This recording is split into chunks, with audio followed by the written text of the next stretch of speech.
जय मसीह की। प्रभु की स्तुति हो। मुझे आशा और विश्वास है कि आप सभी परमेश्वर पिता में सुरक्षित और भले चंगे होंगे, और मेरी प्रार्थना है कि ऐसे कठिन दिनों में प्रभु यीशु मसीह आपके साथ रहे। आइए आज के वचन को सुनने से पहले हम एक गाना सुनेंगे जिसके बोल हैं, भजो भजो यीशुनाथ मुक्ति सुदाता।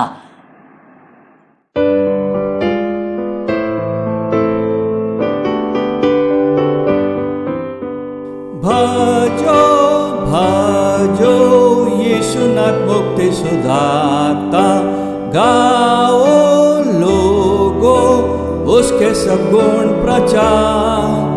धन हो स्वर्ग में पुकारते हैं दूतगण, उसके नाम की तू भी स्तुति कर हर बार। भेड़ पाल होकर भेड़ों को त्राण वो देता, गोद में लेता बच्चों को साथ दुला। गाओ गाओ यीशु को श्रेष्ठ और प्रतापी, गाओ उसका असीमता प्यार। भजो भजो यीशु को तारनहारा, पाप के हेतु जो हुआ था बलिदान। गाओ गाओ उसको जो देता है जीवन, तारक रक्षा अधिपत उसकी जान। शरण स्थान है वही हमारा आशा, पाप के निमित्त दिया था अपना प्राण। गाओ गाओ यीशु को श्रेष्ठ और प्रतापी, जग और स्वर्ग का नाथ सर्वशक्तिमान। भजो भजो यीशु जो स्वर्गों का स्वामी, तीनों लोकों का वही है महाराज। गाओ गाओ उसको जो नबी और याजक, लाओ मुकुट कि वह है अधिराज। पाप के भार को दया कर उसने लिया, किया क्रूस पर तारण का महाकाल। गाओ गाओ यीशु को श्रेष्ठ और प्रतापी, गाओ उसका तेजोमय शोक का राज।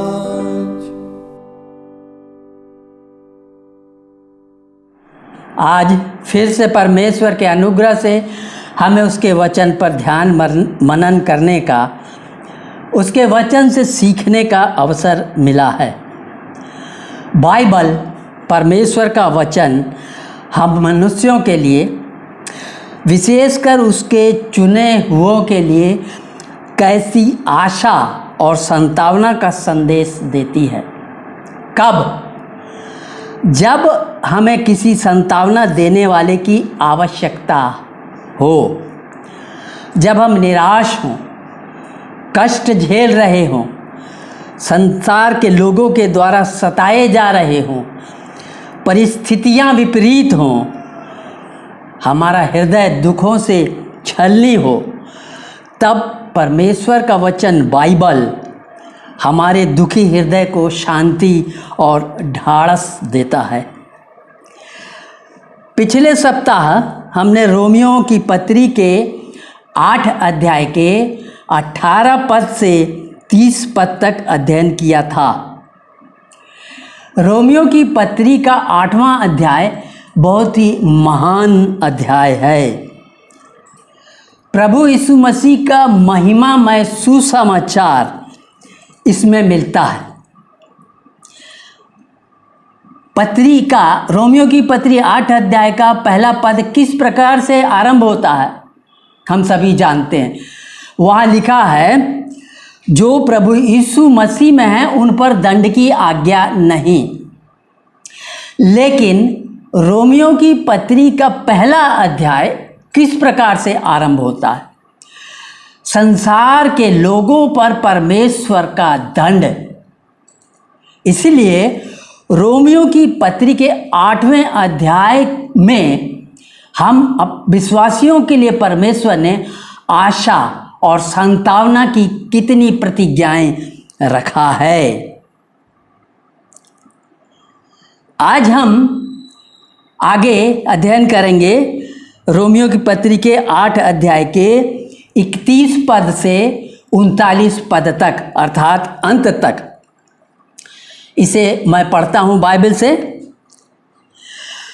अतः हम इन बातों के विषय में क्या कहें? यदि परमेश्वर हमारी ओर है तो हमारा विरोधी कौन हो सकता है? जिसने अपने निज पुत्र को भी न रख छोड़ा परंतु उसे हम सब के लिए दे दिया, वह उसके साथ हमें और सब कुछ क्यों न देगा?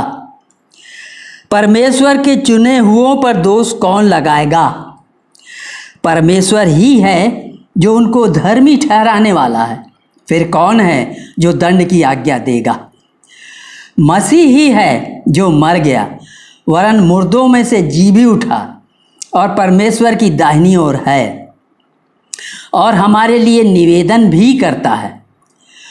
कौन हमको मसीह के प्रेम से अलग करेगा?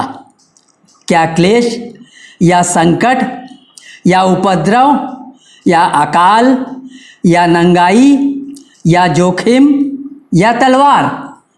जैसा लिखा है, तेरे लिए हम दिन भर घात किए जाते हैं, हम बद्ध होने वाली भेड़ों के समान गिने गए हैं। परंतु इन सब बातों में हम उसके द्वारा जिसने हमसे प्रेम किया जयवंत से भी बढ़कर हैं। क्योंकि मैं निश्चय जानता हूँ कि न मृत्यु न जीवन न स्वर्गदूत न प्रधानताएं न वर्तमान न भविष्य न सामर्थ्य न ऊंचाई न गहराई और न कोई और सृष्टि हमें परमेश्वर के प्रेम से जो हमारे मसीह यीशु में है अलग कर सकेगी।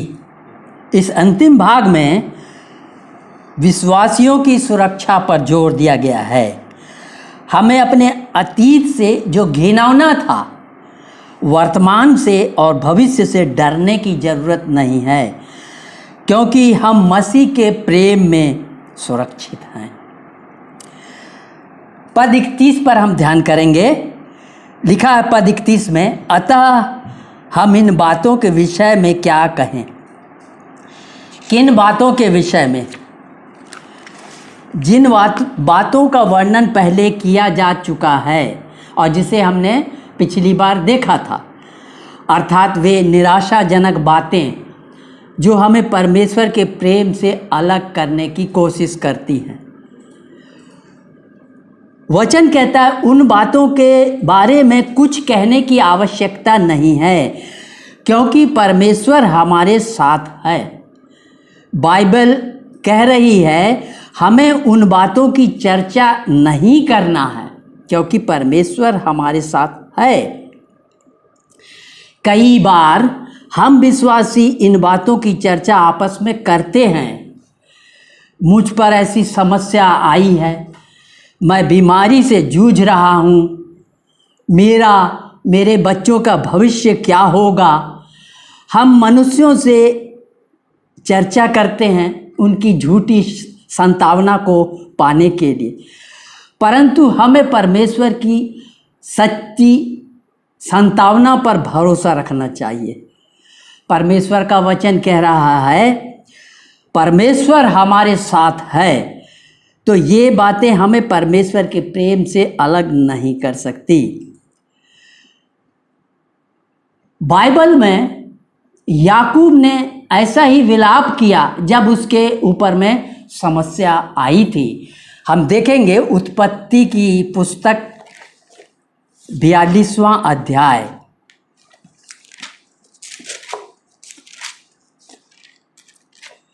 और उसका 36 पद। उत्पत्ति 42:36। तब उनके पिता याकूब ने उनसे कहा, मुझको तुमने निर्वंश कर दिया। देखो, यूसुफ नहीं रहा और शमौन भी नहीं आया, और अब तुम बिन्यामीन को भी ले जाना चाहते हो। ये सब विपत्तियां मेरे ऊपर आ पड़ी हैं।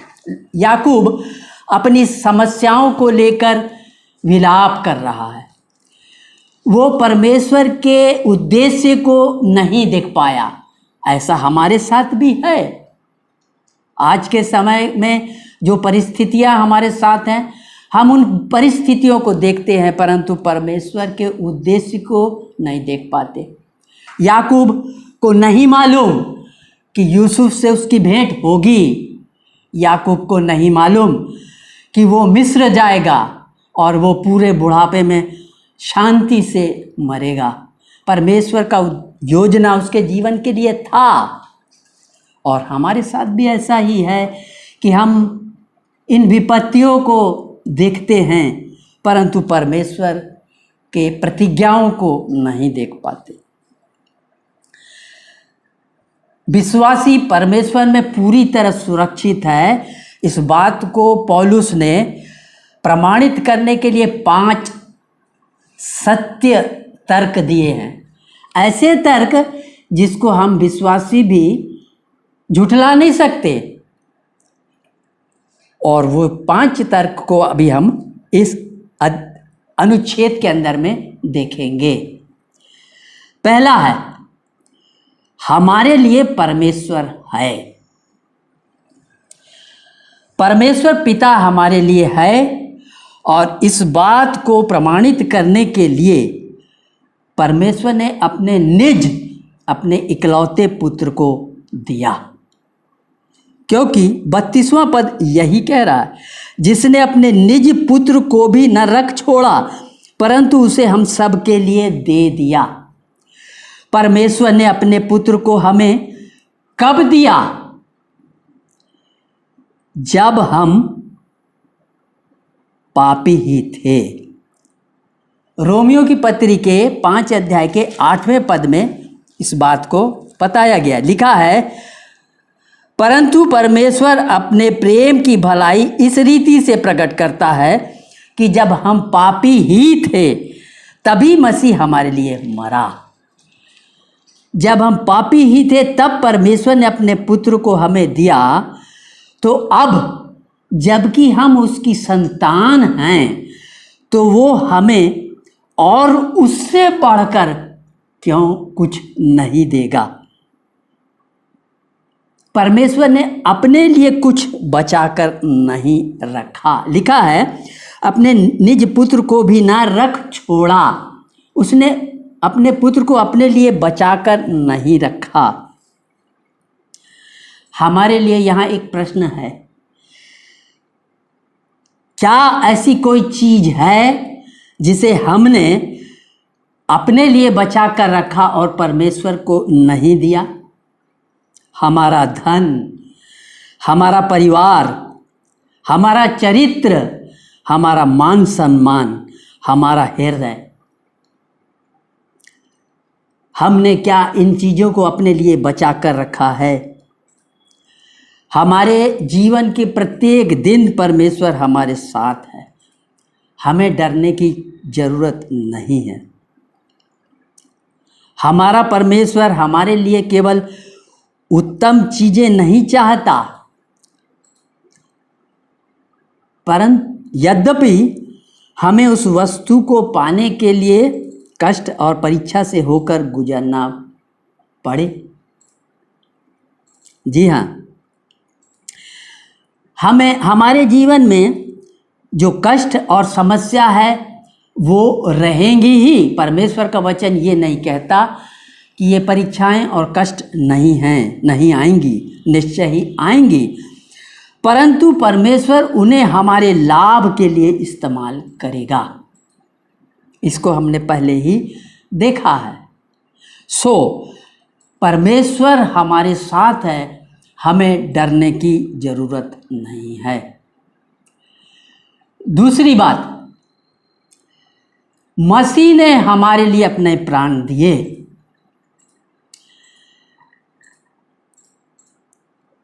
आगे के 32वें पद में लिखा हुआ है,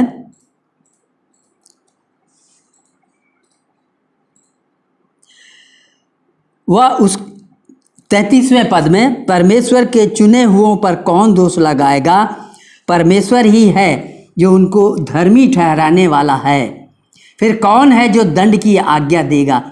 मसीह ही है जो मर गया वरन मुर्दों में से जी उठा और परमेश्वर की दाहिनी ओर है और हमारे लिए निवेदन करता है। यीशु मसीह ने हमारे लिए अपने प्राण दिए। रोमियो की पत्री 5 अध्याय के 6 से 8 पद में इस बात को हम देखते हैं।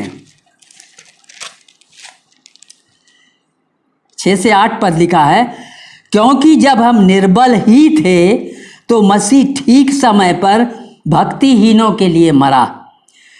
किसी धर्मी जन के लिए कोई मरे यह तो दुर्लभ है, परंतु हो सकता है किसी भले मनुष्य के लिए कोई मरने का भी साहस करे। परंतु परमेश्वर हम पर अपने प्रेम की भलाई इस रीति से प्रकट करता है कि जब हम पापी ही थे तभी मसीह हमारे लिए मरा।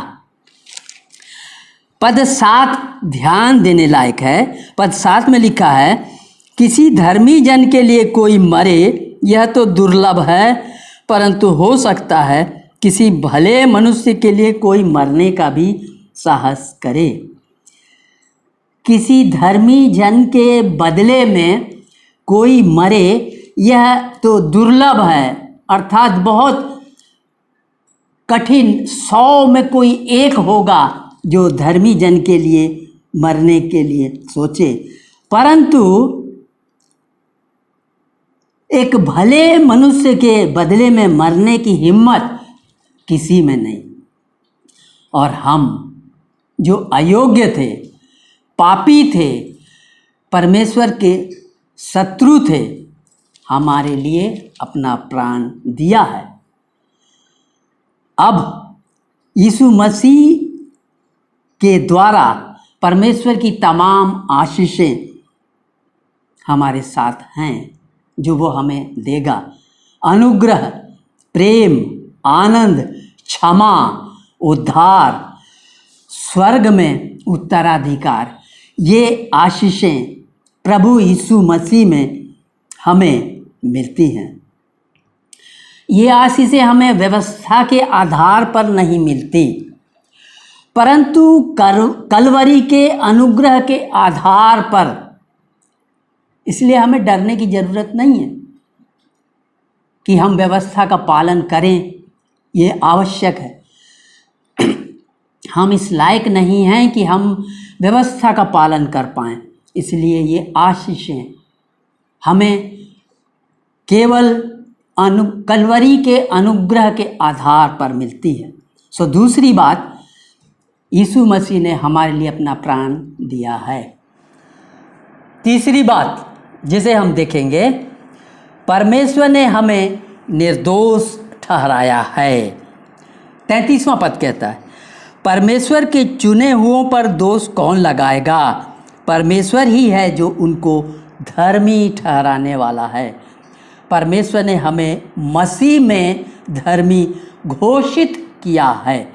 यह प्रश्न है, फिर कौन है जो दंड की आज्ञा देगा? कौन हम पर दोष लगाएगा? हाँ, बाइबल बताती है शैतान हम पर दोष लगाता है, लगाना चाहता है। जकरिया की पुस्तक 3 अध्याय का 1 पद इस बात को बताता है।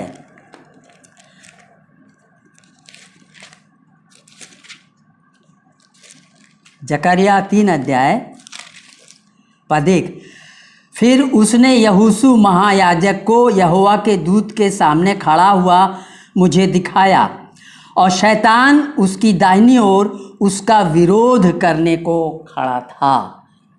शैतान यहोशू महायाजक का विरोध करने के लिए परमेश्वर की उपस्थिति में खड़ा है। फिर प्रकाशित वाक्य 12 अध्याय 10 पद इस बात को बताता है। प्रकाशित वाक्य 12 अध्याय का 10वां पद कहता है, फिर मैंने स्वर्ग से यह बड़ा शब्द आते हुए सुना, अब हमारे परमेश्वर का उद्धार और सामर्थ और राज्य और उसके मसीह का अधिकार प्रकट हुआ है, क्योंकि हमारे भाइयों पर दोष लगाने वाला जो रात दिन हमारे परमेश्वर के सामने उन पर दोष लगाया करता था, गिरा दिया गया है। यहाँ बाइबल स्पष्ट रीति से हमें बताती है कि शैतान हम पर दोष लगाता है और हमें परमेश्वर के मार्ग से विचलित करना चाहता है। लेकिन बाइबल बताती है कि हम पर, परमेश्वर के चुने हुओं पर, जिसे मसीह में ग्रहण किया गया है, कोई दोष नहीं लगा सकता। यह बात निश्चित है कि परमेश्वर हम पर दोष नहीं लगाएगा, क्योंकि परमेश्वर ही ने हमें धर्मी घोषित किया है। परमेश्वर के दोष लगाने का मतलब ये है कि उसका उद्धार असफल था और हम अब भी अपने पापों में हैं। परंतु प्रभु की स्तुति हो कि परमेश्वर ने हम की धर्मी ठहराने वाली घोषणा कभी नहीं बदलती। हाँ, हमारा आत्मिक स्तर बदलता है। कभी हम आत्मिक रीति से ऊंचे उठ जाते हैं, कभी हम आत्मिक रीति से नीचे गिरते हैं। कई बार क्या होता है कि हम बाइबल पढ़ते हैं, प्रार्थना करते हैं, उपवास रखते हैं, तब हमारे मन में ऐसा भावना उत्पन्न होता है कि हम बहुत अच्छे हैं, परमेश्वर की दृष्टि में हम धर्मी हैं। और जब हम पाप में गिर जाते, बाइबल पढ़ना बंद हो जाता, प्रार्थना बंद हो जाती, तब लगता है हम धर्मी नहीं हैं। परंतु परमेश्वर की ये घोषणा कि उसने हमें धर्मी ठहराया है कभी बदलती नहीं। परमेश्वर ने हमें धर्मी ठहरा दिया, अर्थात ठहरा दिया। हाँ, कई बार लोग हम पर दोष लगाते हैं, हमारे अपने लोग, हमारे अड़ोस पड़ोस के लोग, संसार के लोग हम पर दोष लगाते हैं। कई बार हम स्वयं भी अपने ऊपर दोष लगाते हैं, परंतु परमेश्वर हमें अपनी अदालत में नहीं ले जाएगा। क्यों? क्योंकि यीशु मसीह ने पहले ही दाम चुका दिया है और हम उसमें सुरक्षित हैं। चौथी बात, मसीह हमारे लिए मध्यस्थ की प्रार्थना करता है। 34 पद के दूसरे भाग में लिखा हुआ है, और हमारे लिए निवेदन भी करता है, अर्थात प्रभु यीशु मसीह हमारे लिए निवेदन करता है। बाइबल हमें बताती है कि दो लोगों की प्रार्थना अवश्य सुनी जाएगी। और बाइबल के अनुसार हम देखते हैं प्रभु यीशु मसीह हमारे लिए प्रार्थना करता है। इस बात को इब्रानियों की पत्री में भी लिखा गया है। इब्रानी 7 अध्याय का 25 पद कहता है,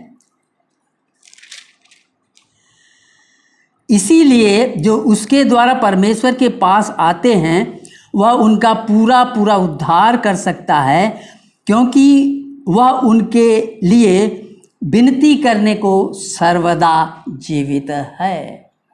प्रभु यीशु मसीह परमेश्वर के सामने हमारे लिए प्रार्थना करता है और पवित्र आत्मा भी हमारे लिए प्रार्थना करता है। इसको हम पहले ही देख चुके हैं। रोमियो की पत्री के 8 अध्याय के 26 और 27वें पद में फिर पढ़ लेंगे। इसी रीति से आत्मा भी हमारी दुर्बलता में सहायता करता है, क्योंकि हम नहीं जानते कि प्रार्थना किस रीति से करना चाहिए, परंतु आत्मा आप ही ऐसी आहें भर भर कर जो बयान से बाहर है हमारे लिए विनती करता है। तो यहाँ दो लोग हैं जो हमारे लिए प्रार्थना करते हैं, मध्यस्थ की प्रार्थना करते हैं, और वो प्रार्थना अवश्य ही सुनी जानी है। हमारे लिए ये कितनी बड़ी आशीष है कि हमारा उद्धारकर्ता प्रभु यीशु मसीह जो मर गया, जी उठा, अब वो स्वर्ग में हमारे लिए मध्यस्थता की प्रार्थना कर रहा है। हमारा महापुरोहित होने के कारण हमें आवश्यक अनुग्रह प्रदान कर रहा है, जिसकी हमें परीक्षा में जयवंत होने और शत्रु को हराने के लिए आवश्यक होती है। इब्रानियों की पत्री 4 अध्याय 14 से 16।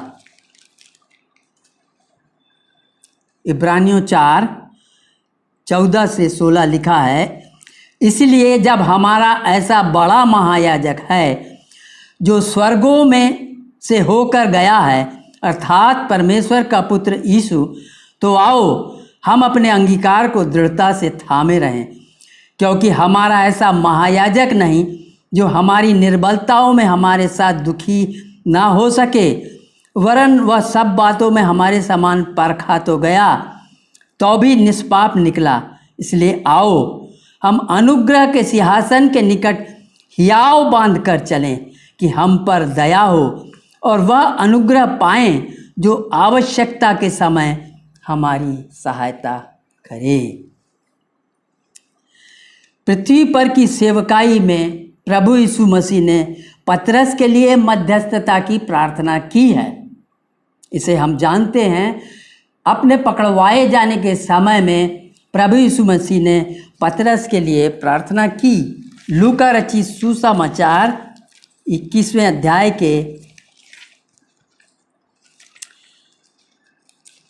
31 और 32 पद में इस बात का वर्णन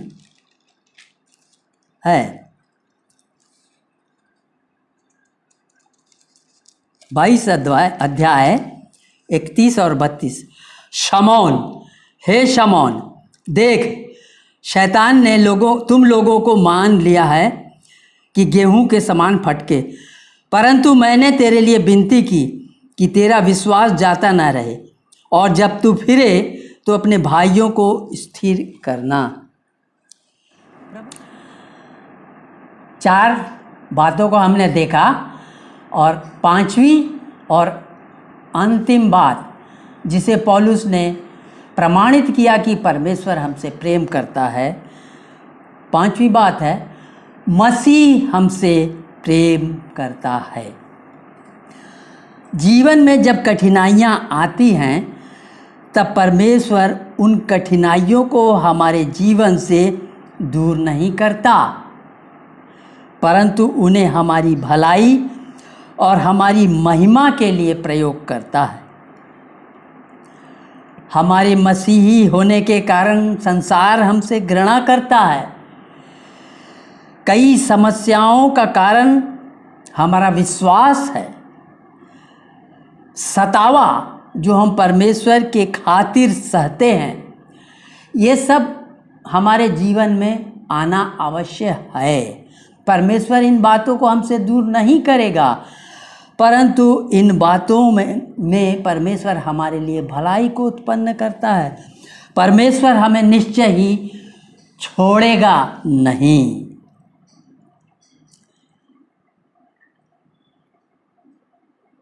कभी नहीं। पद 36 में एक विश्वासी की तुलना ऐसी भेड़ के साथ की गई है जो मरने के लिए तैयार है। पद 36 में लिखा है, जैसा लिखा है, तेरे लिए हम दिन भर घात किए जाते हैं, हम बध होने वाली भेड़ों के समान गिने गए हैं। परमेश्वर के विश्वासियों की तुलना ऐसी भेड़ के साथ की गई है जो मरने के लिए तैयार है, क्योंकि वो काटी जाएगी और खाई जाएगी, अर्थात संसार के लोगों के द्वारा सताया जाना। प्रभु यीशु मसीह के नाम के कारण सताया जाना। पौलुस अपने जीवन की गवाही के द्वारा ये प्रमाणित करता है कि वो वास्तव में जैसे वध होने वाली भेड़ के समान है। दूसरा कुरिन्थियों की पत्री 11 अध्याय 35 से 38 तक लिखा है,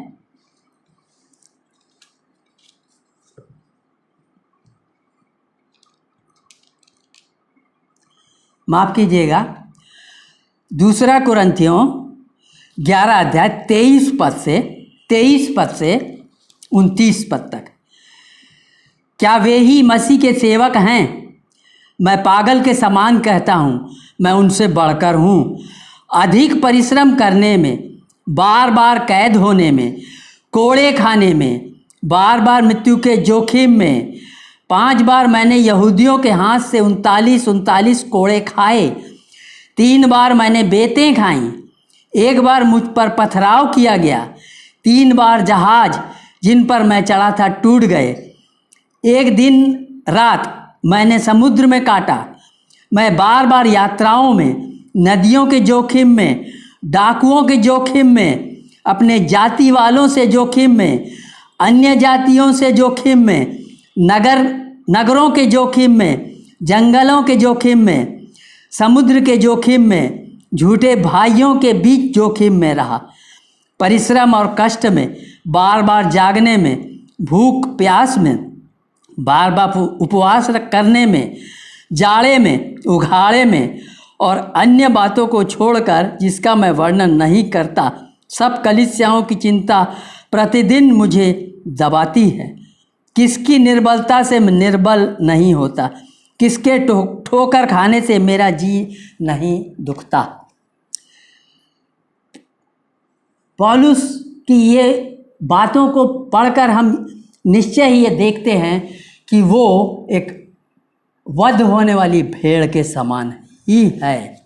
और हम विश्वासियों के लिए भी इब्रानियों की पत्री यही बता रही है। इब्रानी की पत्री 11 अध्याय 35 से 38 तक। इब्रानी 11 35 से 38 तक। स्त्रियों ने अपने मरे हुओं को फिर जीवित पाया। कितने तो मार खाते खाते मर गए और छुटकारा ना चाहा, इसलिए कि उत्तम पुनरुत्थान के भागी हो। कई एक ठट्ठों में उड़ाए जाने और कोड़े खाने वरन बांधे जाने और कैद में पड़ने के द्वारा परखे गए, पथराव किए गए, आरे से चीरे गए, उनकी परीक्षा की गई, तलवार से मारे गए। वे कंगाली में और क्लेश में और दुख भोगते हुए और भेड़ों और बकरियों की खालें ओढ़े हुए इधर उधर मारे मारे फिरे और जंगलों और पहाड़ों और गुफाओं और पृथ्वी की दरारों में भटकते फिरे। संसार उनके योग्य ना था। संसार परमेश्वर के लोगों के साथ जो करता है वो बाइबल में तब भी हम देखते थे और आज भी ये वर्तमान है। और ऐसी परिस्थिति में परमेश्वर हमारे साथ है। दूसरा कुरिन्थियों में भी इस बात को बताया गया है। दूसरा कुरिन्थी 1 अध्याय के 4 और 5 पद में, दूसरा कुरिन्थी 1 अध्याय के 4 और 5 पद कहता है, वह हमारे सब क्लेशों में शांति देता है, ताकि हम उस शांति के कारण जो हमें परमेश्वर देता है उन्हें भी शांति दे सकें जो किसी प्रकार के क्लेश में हों। क्योंकि जैसे मसीह के दुखों में हम अधिक सहभागी होते हैं, वैसे ही हम शांति में भी मसीह के द्वारा अधिक सहभागी होते हैं। दुख, कष्ट, सताव, समस्या, बीमारियां जो हम पर आती हैं, उसमें हमें परमेश्वर की शांति बहुतायत से मिलती है। प्रभु यीशु मसीह न केवल हमसे प्रेम करता है, परंतु हमें विजय भी प्रदान करता है। रोमियो के अंतिम भाग में यही लिखा हुआ है। 37वें पद में लिखा है, परंतु इन सब बातों में हम उसके द्वारा जिसने हमसे प्रेम किया जयवंत से भी बढ़कर हैं। प्रभु यीशु मसीह स्वयं संसार पर विजयी हुआ। यूहन्ना 16 अध्याय के 33 पद में प्रभु यीशु मसीह ने कहा, ढाढ़स बांधो क्योंकि मैंने संसार को जीत लिया है। प्रभु यीशु मसीह मृत्यु पर विजयी हुआ। 2 तिमोथी 1 अध्याय का 10वां पद, 2 तिमोथी 1 अध्याय का 10 पद, पर अब हमारे उद्धारकर्ता यीशु मसीह के प्रकट होने के द्वारा प्रकाशित हुआ, जिसने मृत्यु का नाश किया और जीवन और अमरता को उस सुसमाचार के द्वारा प्रकाशमान कर दिया। और हम भी प्रभु यीशु मसीह में जयवंत से भी बढ़कर हैं। 1 कुरिन्थी 15 अध्याय 57 पद, परंतु परमेश्वर का धन्यवाद हो जो हमारे प्रभु यीशु मसीह के द्वारा हमें जयवंत करता है। हम परमेश्वर के न्याय से आज़ाद हैं क्योंकि मसीह हमारे लिए मर गया और उसकी धार्मिकता में हम धर्मी ठहराए गए हैं। हम भय से आज़ाद हैं क्योंकि मसीह हमारे लिए मध्यस्थता की प्रार्थना करता है।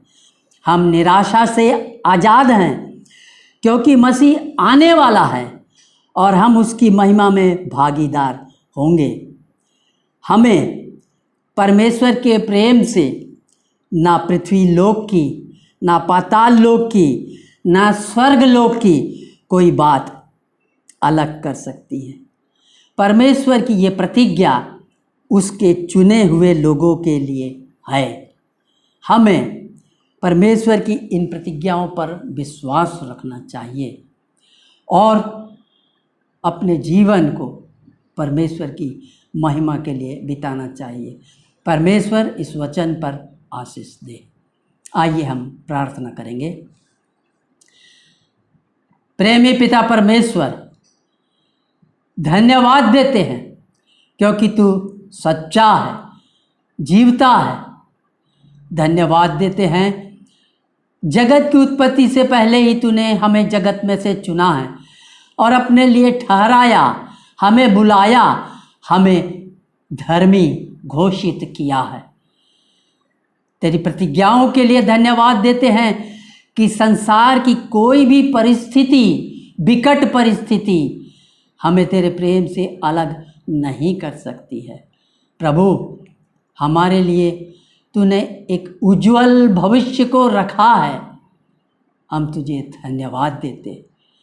हे प्रभु, हमारे साथ बोले, वचन को हमने सुना है, तेरा वचन हमारे हृदय के अंदर में बसे और प्रभु हम तुझ पर और भी अधिक भरोसा करने वाले बनने पाएँ और प्रभु हमारे जीवन से तेरी महिमा होने पाए।